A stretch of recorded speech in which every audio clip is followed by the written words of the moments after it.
Madame, Monsieur, bonsoir, bienvenue aux 20h. Ségolène Royal a fait son grand retour aujourd'hui. Devant ses partisans, elle a dévoilé sa contribution pour le Parti Socialiste et elle a appelé, je cite, tous les déçus du sarkozysme à la rejoindre. C'est un record pour la Gay Pride. Plus de 700 000 personnes ont défilé cet après-midi à Paris pour défendre le droit à la différence. Vous le verrez, il n'est toujours pas accepté partout en France, notamment dans les campagnes. Ce sera le grand format de ce journal. Du soleil dans votre vie, qu'il s'agisse de cuisine ou de transport, les inventions autour de l'énergie solaire se multiplient et deviennent rentables avec la hausse du prix du pétrole. De l'énergie, il en faudra ce soir aux 30 joueurs qui vont s'affronter pour décrocher le titre de champion de France de rugby. Clermont-Toulouse, ce sera en direct sur France 2 à la fin de ce journal. Aimer ce que nous sommes, ce n'est pas si simple, c'est le titre du dernier album de Christophe. À 62 ans, le chanteur revient sur scène pour faire chavirer une troisième génération de fans. On commence aussi en musique avec un concert exceptionnel. À vrai dire, c'est plus que de la musique, c'est une harmonie qui s'est jouée hier soir dans le centre de Londres. Harmonie des chœurs autour d'une idée, celle de la liberté. Plus de 50 000 personnes sont venues souhaiter bon anniversaire à Nelson Mandela. Sur place, Maryse Burgot, Laurent Desbois.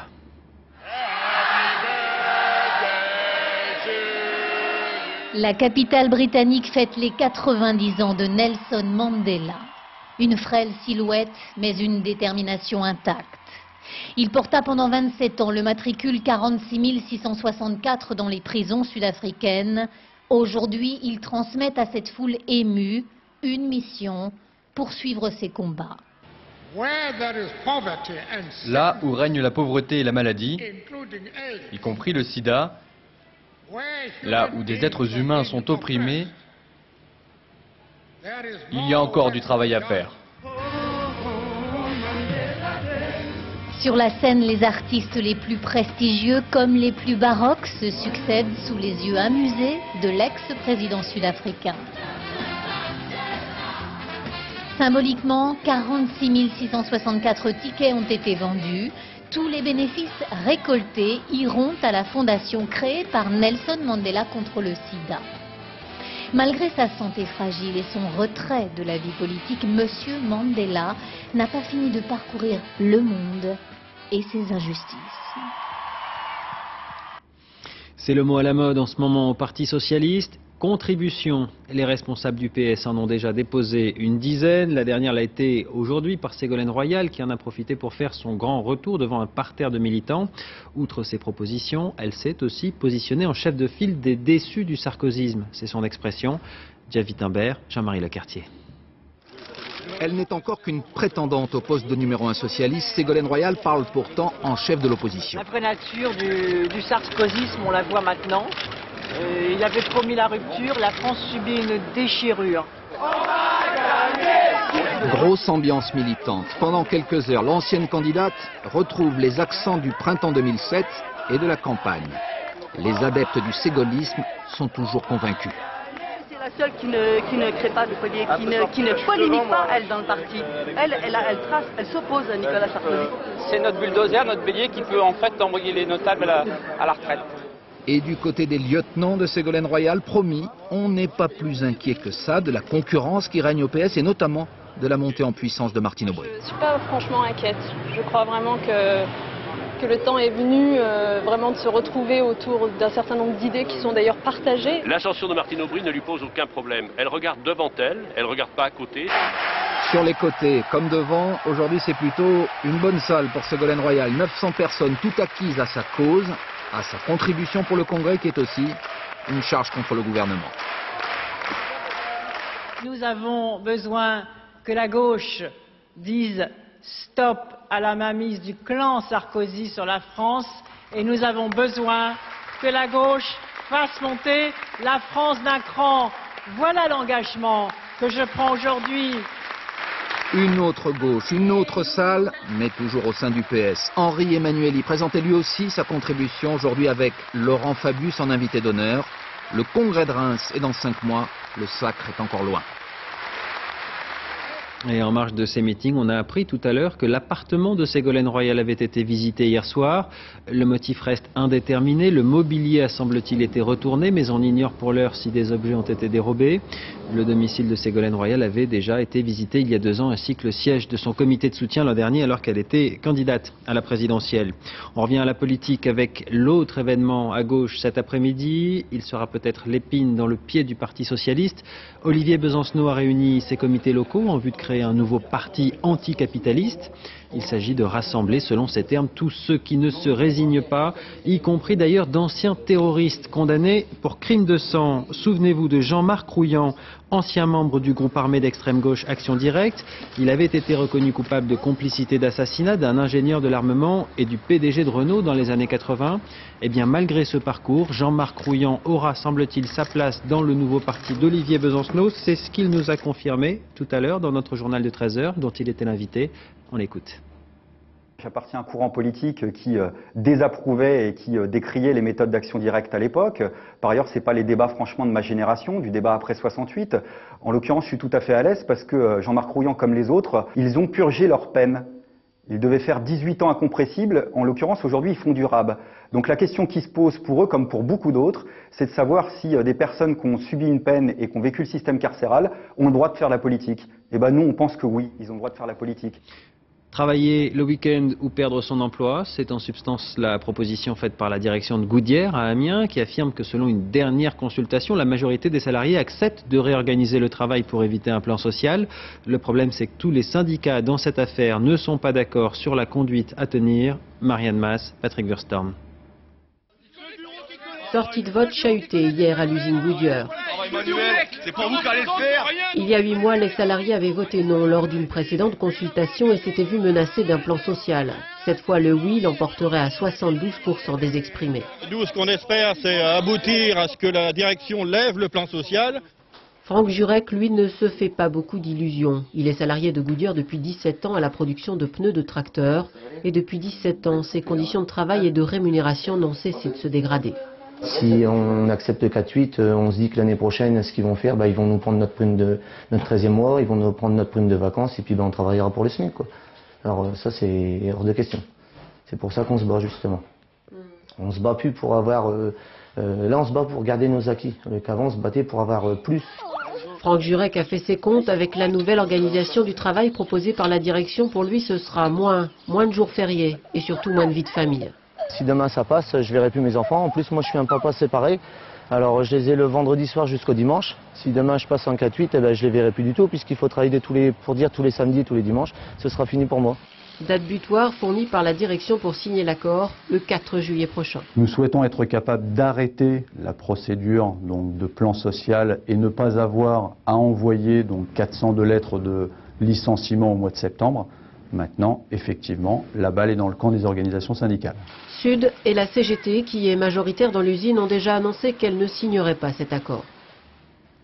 Comme chaque année, la Gay Pride a réuni beaucoup de monde dans les rues de Paris, plus de 700 000 personnes en tout. Alors la Gay Pride en français, ça se dit marche des fiertés lesbiennes, gays, bi et transsexuelles. C'est le terme officiel retenu par les organisateurs pour qualifier cet événement à la fois festif et politique. Abdel Mostefa, Didier Dahan.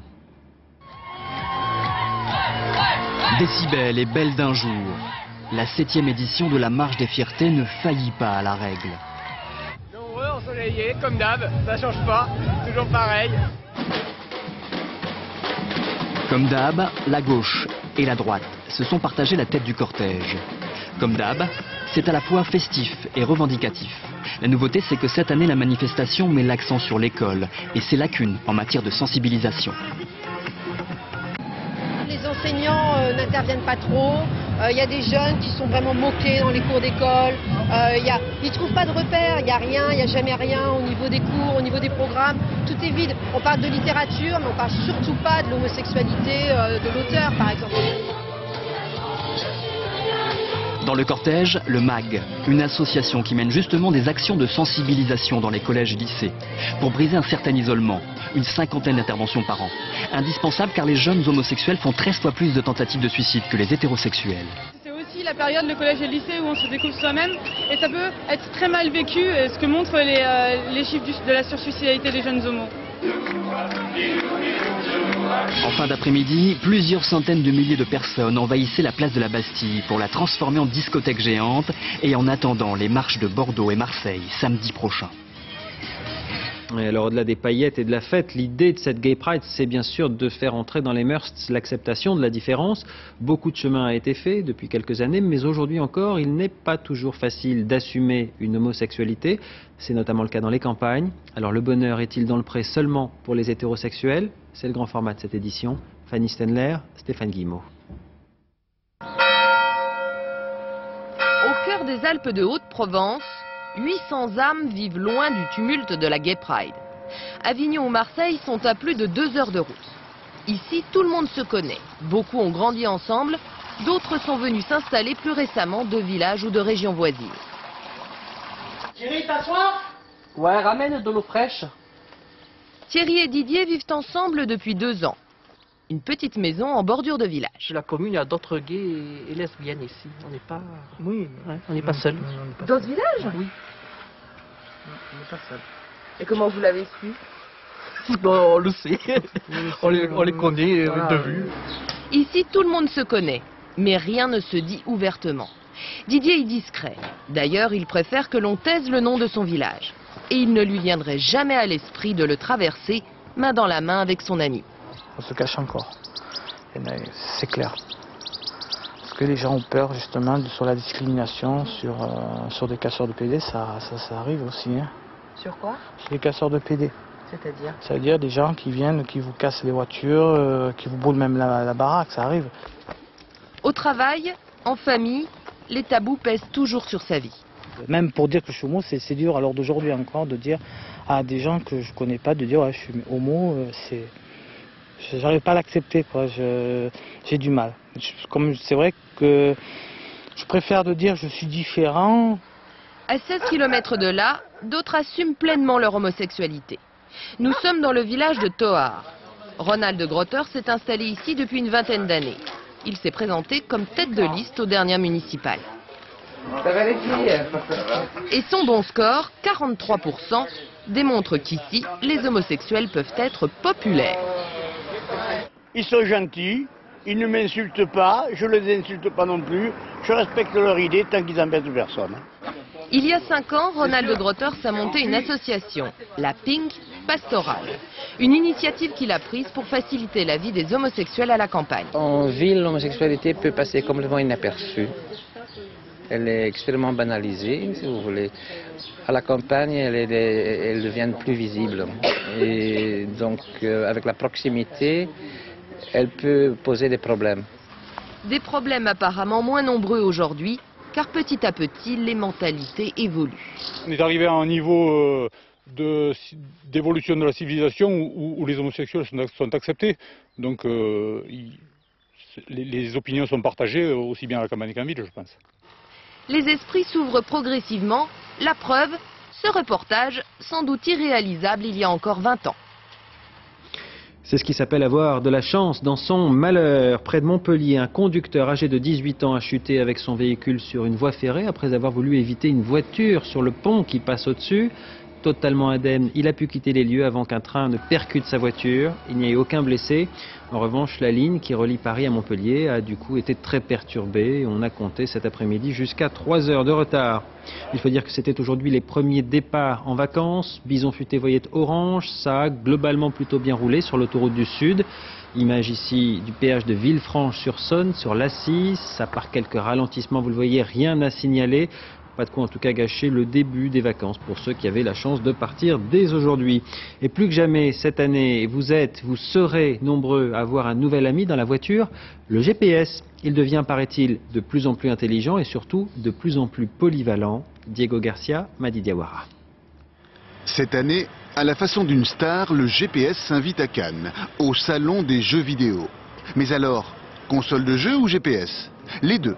Grâce à ce kit vendu 119 €, le fabricant permet de transformer son boîtier ludique en GPS haut de gamme. On emmène les gens dans le divertissement avec du jeu, du cinéma, etc.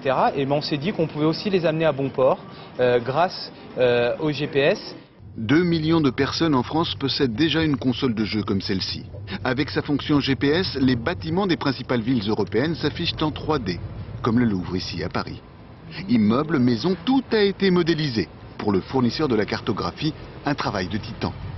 On est parti d'un plan de ville en 2D que l'on avait déjà dans notre cartographie.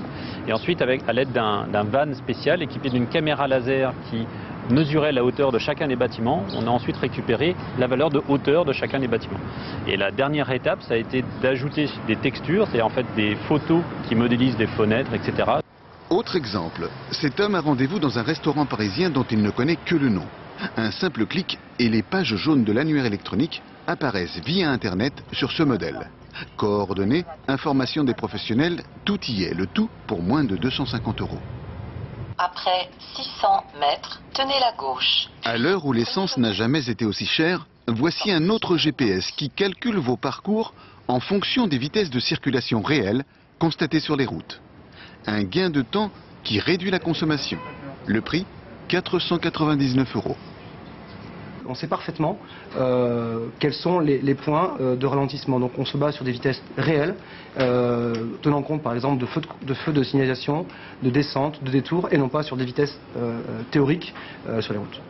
L'engouement des Français pour des GPS de plus en plus intelligents ne se dément pas. 3 millions d'entre eux en sont équipés et la frénésie n'est pas près de retomber. Destination. Les ventes d'assistants de navigation devraient même doubler cette année. Et dans la série technologie, utile pour faire des économies et puis aussi pour contribuer à la préservation de l'environnement, l'énergie solaire se décline désormais partout. Vous allez voir que le soleil entre dans notre vie et signe des temps. Pour la première fois en France, un salon est consacré à ces innovations. Perrine Bonnet, Damien Louvet. Dans ce salon, rien n'est ordinaire.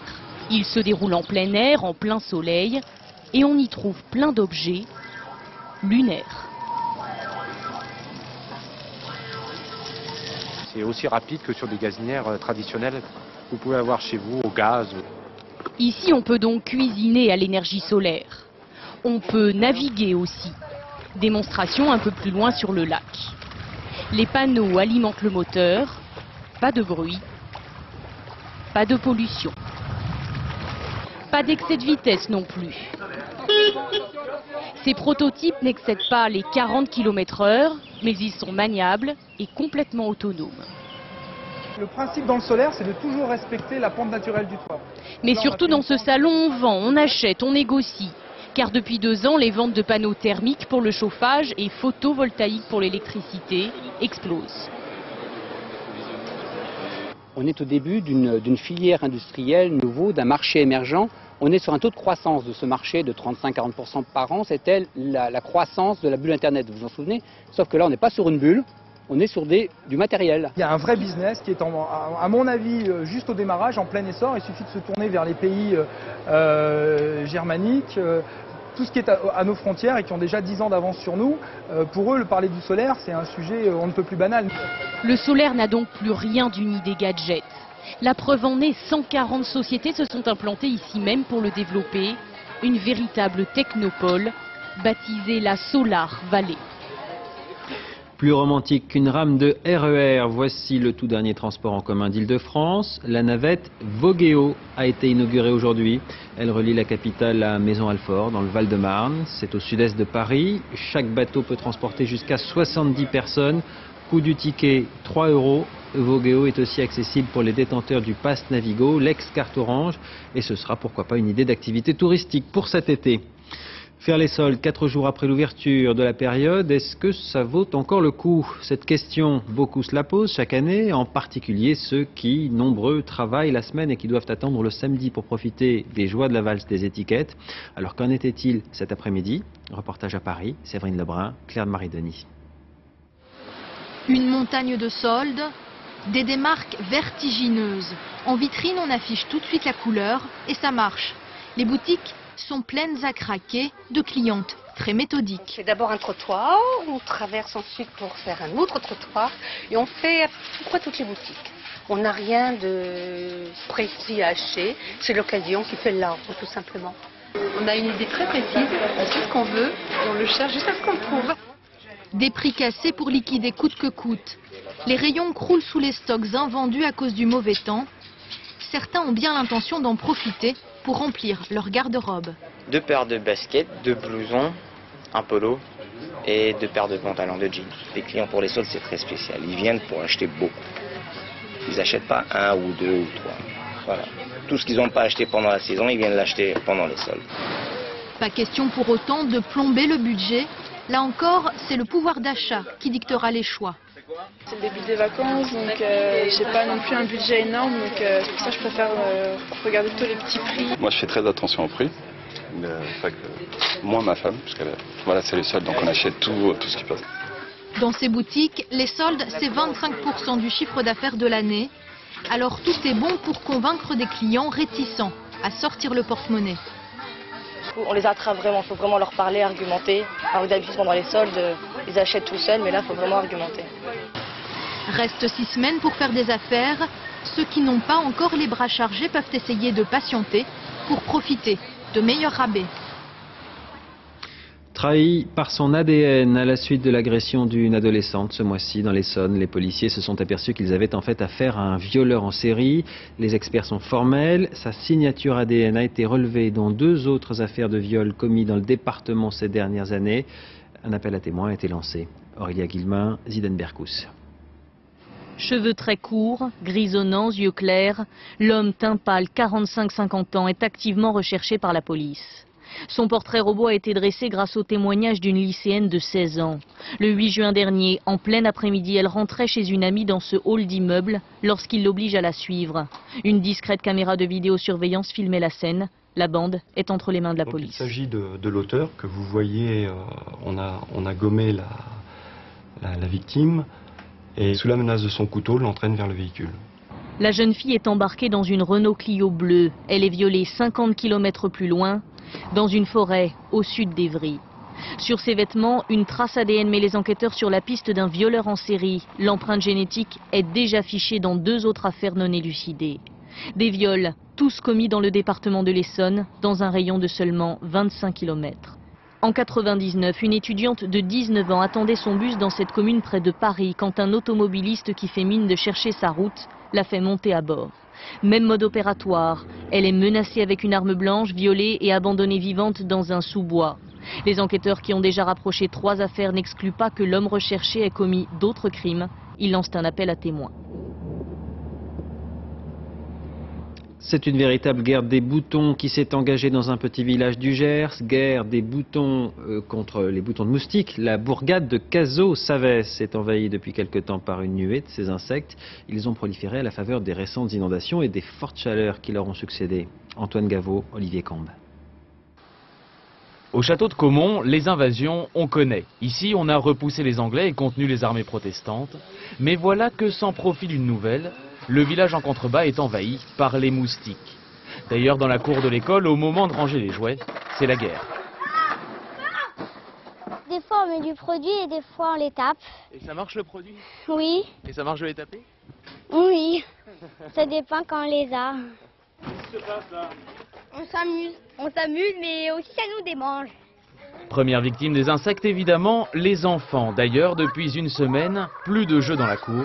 Pour éviter les piqûres, la récré, c'est à l'intérieur. C'est pénible parce qu'il fait très chaud et à ça en plus s'ajoute le fait que certains enfants ont des problèmes d'allergie aux moustiques, d'allergie aux produits qu'on leur met. Donc voilà, voilà, on se passerait de ça, quoi. Face à l'envahisseur, tout le village se barricade. Cette famille, comme les autres, ne met plus le nez dehors après 18 h. Voilà ce que ça donne, un petit peu. Et ça, c'est depuis combien de temps? Le visage, oh, ça fait 2 jours qu'elle les a, 3 jours. Vous passez dans le village pendant le mercredi où il n'y a plus personne. Tout le monde se camoufle dans les maisons. Ah oui, c'est impressionnant. On a eu 3 crues en une semaine. Voilà l'explication. Après les crues est venue la chaleur et dans l'eau stagnante, les moustiques ont proliféré. Les adultes pondent, font des larves. Les larves, dès qu'il fait chaud, se développent très rapidement. Et en l'espace de 48 heures, on a un envahissement de moustiques très important. Mais attention, la contre-attaque s'organise avec ce drôle de char d'assaut. Le produit pulvérisé hier devrait chasser les importuns et libérer, enfin, les villageois. Jeannie Longo ira bien à Pékin. Elle a gagné cet après-midi en Côte d'Or son ticket pour les JO en remportant un nouveau titre de championne de France, le 2e de la semaine, le 54e de sa carrière. Celui-ci concerne la course en ligne. Commentaire à l'arrivée de Jeannie Longo. Un titre de champion de France, c'est comme un prix Nobel. Il n'y a aucune raison de devenir mauvais après l'avoir obtenu. Autant dire que même à 49 ans, elle ne compte pas s'arrêter là. L'autre événement sportif aujourd'hui, ce sera le choc au sommet entre les deux meilleures équipes de rugby de France, Toulouse et Clermont. Elles se retrouveront logiquement en finale du championnat ce soir et ce n'est pas la première fois, c'est même une vieille rivalité, mais contrairement à d'autres sports, le rugby a cet avantage, on y cultive d'abord la fraternité. À Rontanzit, Mathieu Nivengowski. Et un supporter toulousain porté par des dizaines de Clermontois. Au Stade de France, c'est une finale de championnat qui commence dans la bonne humeur. D'habitude, on vient, on joue et on perd, mais cette année, ça va changer les gars. À quelques minutes du coup d'envoi, des drapeaux et des chants histoire de vaincre la malédiction. 8 finales disputées, 8 défaites. Pour les Auvergnats, il est enfin temps de gagner. Techniquement, on est meilleur depuis le début du championnat, donc il n'y a aucun souci. Cette année, les Toulousains, on va se les manger. Clairement, ils n'en ont pas gagné une, c'est pas aujourd'hui qu'ils vont gagner. Pas contre Toulouse en tous les cas. Des Toulousains sûrs de leur force, 16 titres de champion de France, ça vous forge une confiance. Ce soir, bon, on va manger Clermont. Bon, ils pleureront encore une fois. Je pense qu'ils iront jusqu'à la 10e finale. Au Stade de France, entre Clermont qui rêve d'en finir avec sa malédiction et Toulouse qui n'a plus gagné ce championnat depuis 7 années. C'est donc une finale d'affamés. Difficile de savoir qui va croquer l'autre. Qui va gagner ce soir? Ce soir va gagner... Les supporters. C'est les supporters qui vont ouais. gagner parce qu'il va y avoir une grosse finale ce soir. Et réponse ce soir sur France 2, juste après ce journal. Fabien Galtier, vous êtes au Stade de France. L'ambiance commence à monter dans les tribunes? Oui, ça monte tout doucement. Tout le monde n'est pas arrivé. Beaucoup de supporters, de spectateurs sont encore à l'extérieur du terrain. Pendant ce temps, les équipes se préparent et s'échauffent consciencieusement avec beaucoup d'intensité. Merci Fabien. Un petit pronostic peut-être quand même? Moi je dirais 51-49, 51 pour Clermont qui me semble un peu plus frais que les Toulousains qui ont joué une compétition de plus puisqu'ils sont allés en finale de la Coupe d'Europe et qui ont un doute sur la capacité de Jean-Baptiste Elissalde à pouvoir jouer tout le match puisqu'il va jouer blessé ce soir avec une côte fracturée. Donc léger, mais tout léger avantage et pour une finale vous savez ça compte pas vraiment. Évidemment, et évidemment on sera devant France 2 ce soir pour regarder le résultat. Merci, à tout à l'heure. Et puis toujours en parlant de rugby, est-ce à cause de l'absence des titulaires restés au pays pour jouer justement ce soir? En tout cas le 15 de France n'a pas convaincu cet après-midi face à l'Australie. Lors de leur premier test match, les Bleus se sont inclinés à Sydney sur le score de 34-13. On retiendra tout de même ce bel essai, le seul signé d'un Français, Alexis Palisson. Et puis toujours en sport, en tennis à Wimbledon, c'était bien le seul match où un Français était assuré de gagner. Et pour cause, 2 compatriotes s'affrontaient. Richard Gasquet, qui a battu sans convaincre Gilles Simon en 4-7. Le numéro 1 français décroche donc son ticket pour les 8e de finale, tout comme Arnaud Clément d'ailleurs, qui a remporté son match cet après-midi face à l'Autrichien Jürgen Melzer. Imaginez un chanteur qu'une grand-mère, une mère et même sa petite-fille pourraient écouter ensemble. Eh bien, il existe, il est français, il revient sur le devant de la scène. C'est Christophe.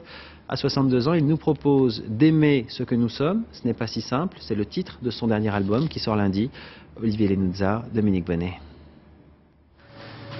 Il chemine dans le temps, monte un escalier années 30 avant de nous replonger dans les années 60.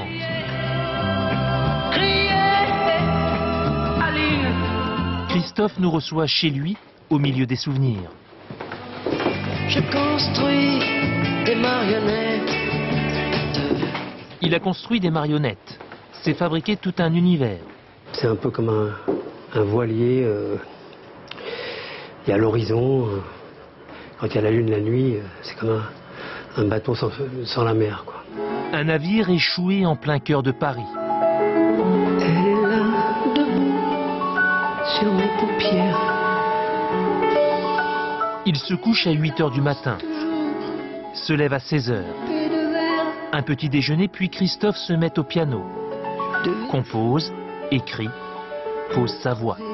Dans les nuits. Le micro sur lequel je fais mes voix qui ne quitte jamais. Même si je pars à l'étranger, c'est toujours ce micro-là, voilà. C'est mes habitudes. Un être à part dans la chanson. Il collectionne les jukebox. amoureux des belles américaines, amateur de pin-up, un homme à femme, qui un jour reçoit une étrange visite. Isabelle Adjani pousse sa porte, il en profite, enregistre sa voix. Impressionnant. Premier titre de cet album. Comme jamais. Sur un banc, rassemblés. Elle lui dit. C'est un moment, alors vraiment ici, où tout à coup, moi je suis aux commandes et je suis son serviteur, donc. Et elle, dans toute sa splendeur. Et puis, avant de nous quitter, Christophe se met au piano. Quelques notes, des mots bleus. Un dernier cadeau.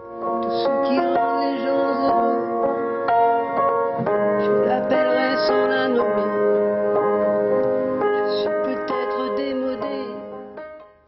Et vous pourrez découvrir les titres de cet album sur France 2 avant le journal, puisque nous sommes partenaires de cette sortie.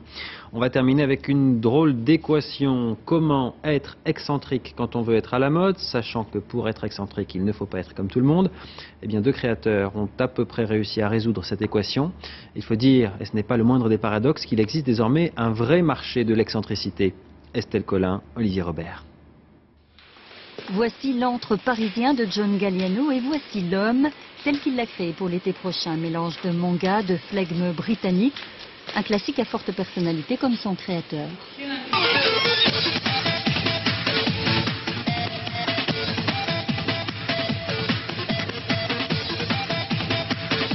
Mais ne vous y trompez pas, derrière cette apparente excentricité se cachent des pièces savamment construites, car au bout, il y a le client.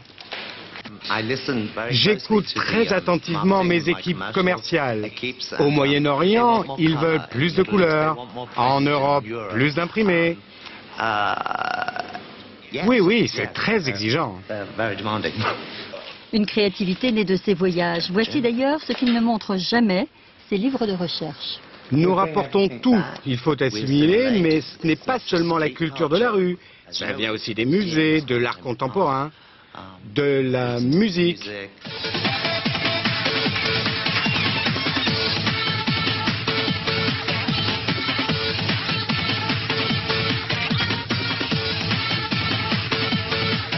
S'habiller comme on s'habillait à l'époque en récupérant le costume du père, le cachemire du père, il n'en est plus question. Un jeune aujourd'hui veut se démarquer. C'est aussi le créneau de l'agitateur Jean-Paul Gaultier. Des classiques revisités. C'est le fleurier, mais cette fois-ci qui a pris des plumes, quoi, et des plumes Inca, là. Parce qu'on est dans un voyage, c'est Paris-Texas. Là encore, derrière ces silhouettes un peu clichés de Far West déjanté se détachent des sahariennes, des trenches, des pièces où excelle Jean-Paul Gaultier. Alors la mode, pour homme, oui, mais attention, l'homme n'est pas une femme comme les autres. Fin de ce journal, restez avec nous dans un instant, ce sera le coup d'envoi de la finale du championnat de France de rugby. Vous le voyez, la pression monte au Stade de France, Clermont face à Toulouse, le choc des titans, ce sera dans quelques minutes. En attendant, c'est la météo avec Isabelle Martinet. En ce qui me concerne, je vous retrouverai demain à 13 h, excellente soirée sur France 2.